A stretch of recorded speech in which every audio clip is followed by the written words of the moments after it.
Hey everyone, I'm here at GameFi Unleashed at Token2049, and I'm joined by Steve Wood, the CEO of Earnscape. We're excited to have them as one of our amazing sponsors for the event. Steve, can you tell us a bit about your project and what makes it unique in the Web3 gaming space? Sure. So Earnscape is very unique in the sense that it is mostly a Web 2 product. So we use Web 3 for what it's intended for. It's an infrastructure thing. It's not supposed to be the main focus of any given product, any more than the engine used to build the game is the focus, any more than the back end that powers your phone or your cloud computing structure is the focus of the stuff that you use every day.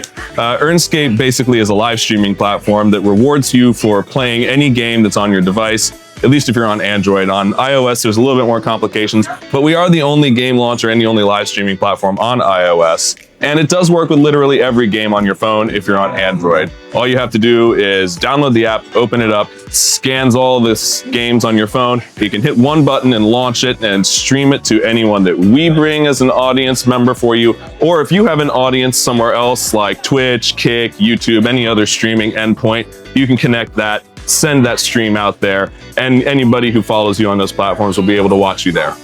Tell me a little bit about how Earnscape uses blockchain in your platform. Yeah, so like I mentioned, we use it for the infrastructure. It's not the main focus. So as you earn money while you play these games, because when you're live streaming, you make money.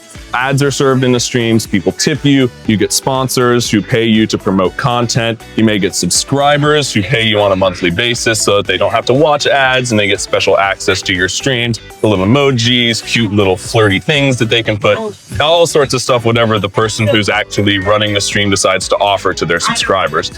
When you make that money, in most platforms, you have to wait a while before you can actually get any of it. But what we do is we give everybody a Web3 wallet, and anytime you get a payment for whatever reason, it just goes directly into your wallet in stablecoins. Oh my gosh, stablecoins. We're not launching a token so that we can just give people something that's going to be sold and dumped to zero. We do have a token forthcoming, but right now, all we offer people are the rewards that they're earning in US dollars. So that's one of the most unique things that I've run into. I don't know why other ecosystems don't just use pre-existing products like stablecoins to offer people when they're playing their games or doing stuff, because that's the most obvious use case for blockchain technology, in my opinion. And that's why we've introduced it in that manner.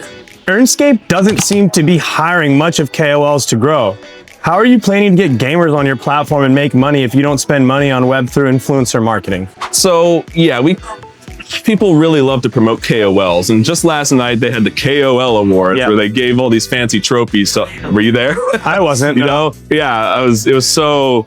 I don't know what word I want to use, and I don't want to trash too many people, so I'll keep my mouth shut there. But it was, you know, I'll go off on a tangent here. But we don't really feel, and this is my personal opinion, I don't feel that KOLs deliver value. You know, in large part, they don't. Most of the time when you engage a KOL, what you're getting is bots, you're getting farmers, you're getting low quality people who just want to show up so that they can accumulate a token, flip it, and dump it. And everybody says, oh, you know, we believe in the project. No, you believe in the price action for the token affiliated with the project. You don't really believe in the underlying project, the technology, the fundamentals. And that's one of the reasons why Web3 investors are anything but.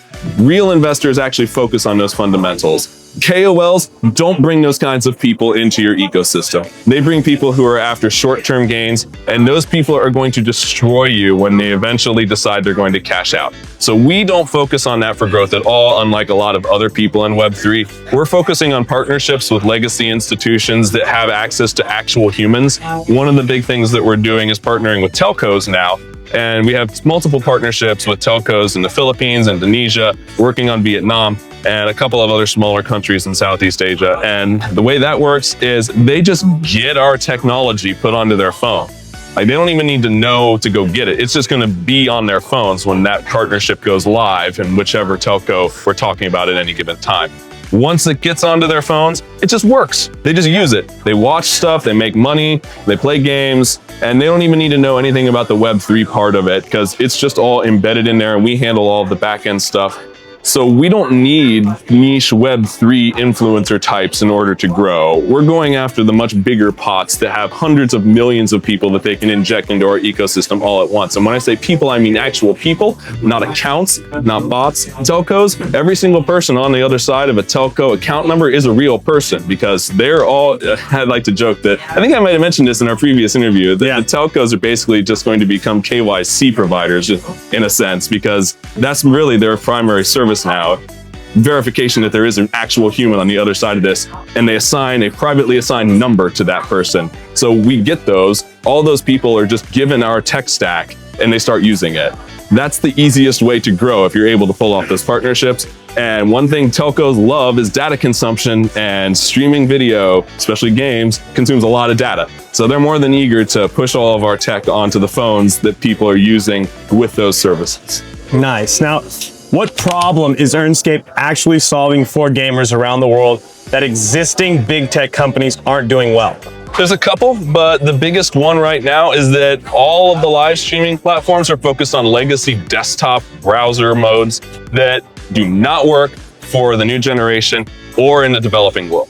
Look around, like even here, how many people have their computers? None. How many people are on their phones? 1, 2, 3, 4, 5, 6, 7. There's not that many people in the room. You're right. Now, you're right. Yeah. Like everybody's on their phones. They could all be using our tech stack. Nobody's on a computer. And everyone who's an incumbent in this industry is focused on a model that is on the way out. We've talked to a couple of them, and they're all at least 2 years away from being able to deploy something that we've already got in production, being used by thousands, tens of thousands of people. So one of the things that we're doing to solve a problem that nobody else is doing is focusing on mobile. We're focusing on the tech stack that the legacy institutions are not providing. We're focusing on an audience that's being underserved. The market is not currently serving people in the developing world. It's not currently serving people who actually play games. Most games these days are mobile. Most of the game industry is mobile. It's over 50% mobile first, and a lot of it is mobile only. Not only that, but infrastructure costs or infrastructure is not as good in most of the gaming sectors of the world as it is where the people who are building the tech are located. Most of the people who are building the tech located in places like San Francisco, New York, Dubai, Singapore, where fantastically powerful infrastructure that allows a lot of low latency data transfer. Most of the gamers not in those particular areas. A lot of them are places like the Philippines, South Africa, Latin America, Central America, places where you don't have really good internet. So they're unable to access the creator economy for multiple reasons. 1, because they don't have the computers. 2, the tech doesn't exist for them to do it on their phone. And 3, they don't have the ability to send or receive the data that they need to be a streamer because their infrastructure sucks. We've solved all of those. Our tech works just on your phone. You only need an app. You don't need any fancy technology or any expensive equipment to do it. It works on a 3G connection. You don't need to have a fancy 4G, 5G, or a Wi-Fi broadband connection. You don't need Starlink. I mean, that would make it better, but you don't need anything like that. It works in the remotes of like Pakistan. I had a guy drive out there and try to stream from a desert, and it worked. Wow. He was able to do it.